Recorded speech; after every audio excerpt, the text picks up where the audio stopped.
तो हम लोग इंडक्टर का यूज देख रहे थे कि कहाँ कहाँ पे कैसे इसका यूज किया जाता है। हम लोगों ने रजिस्टर का यूज देख लिया था। इंडक्टर के यूज में मैंने आपसे पहले भी बोला है कि इंडक्टेंस का काम क्या है। करंट के फ्लो के चेंज को अपोज करना, करंट के फ्लो को रोकना रेजिस्टेंस का काम है, लेकिन करंट के फ्लो के चेंज को रोकना इंडक्टेंस का काम है। तो रेजिस्टेंस में जो है सो करंट के फ्लो को रोकता है, तो इसलिए वो रेजिस्टेंस है। और करंट के फ्लो के चेंज को जो रोक देता है वो इंडक्टेंस है। और रोकने वाली प्रॉपर्टी को हम लोग रिलक्टेंस बोलते हैं। तो फ्लो की चेंज को रोकना मतलब एसी करंट हो गया। और जब एसी करंट होगा और उसके फ्लो के चेंज को रोकेगा तो करंट एसी कैसे फ्लो करता है? एक साइकिल में फ्लो करता है, साइनसॉइडल वेव है। और जो रिलक्टेंस है वह उसके अगेंस्ट में काम करता है। मतलब साइनसॉइडल वेव के अगेंस्ट में जब रिलक्टेंस काम करेगा तो वेव को, साइनसॉइडल वेव को अपने नेचर को बदलना पड़ेगा।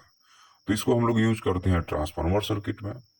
तो ट्रांसफार्मर सर्किट में क्या होता है कि एक कोर होता है जिसका रिलक्टेंस वाला नेचर होता है। और वह कोर कैसा है? घुमावदार है, मतलब सर्कुलर कोर है।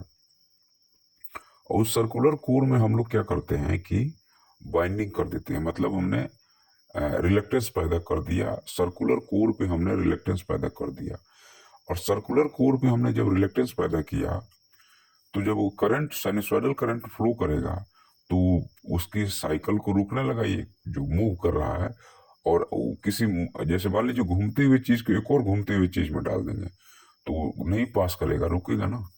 तो जब ये रुकता है तो क्या करता है? फ्लक्स पैदा करता है। और वह फ्लक्स को जो कोर है वो एक मीडियम पैदा प्रभाव दे देता है कि तुम इस साइड से उस साइड चले जाओ। तो क्या होता है? ये एक साइड से दूसरी साइड चला जाता है। और फिर दूसरे कॉइल में जब जाता है तो मैग्नेटिक फील्ड है, जब दूसरे कॉइल में जाएगा तो वो घूमते हुए जा रहा है। और उसको जब कट करेगा तो उसमें जो है सो इलेक्ट्रिक करंट का प्रवाह शुरू हो जाएगा। तो इसलिए इसको हम लोग कोर में यूज करते हैं। दूसरा जो यूज होता है वो हम लोग यहाँ पे ओसिलेटर सर्किट में यूज करते हैं। अभी ओसिलेटर सर्किट क्या होता है? देखिए, जैसे आरसी से रेजिस्टेंस और कैपेसिटेंस को मिलाते हैं और एक सर्किट बनाते हैं, वैसे ही ओसिलेटर सर्किट में हम लोग क्या करते हैं कि इंडक्टेंस और कैपेसिटेंस को मिला करके, देखिए मेजर तीन ही चीजें इलेक्ट्रिकल में, रेजिस्टेंस है, इंडक्टेंस और कैपेसिटेंस, यही तीन मेजर चीजें हैं जिससे कि अपना सारा सर्किट बनता है।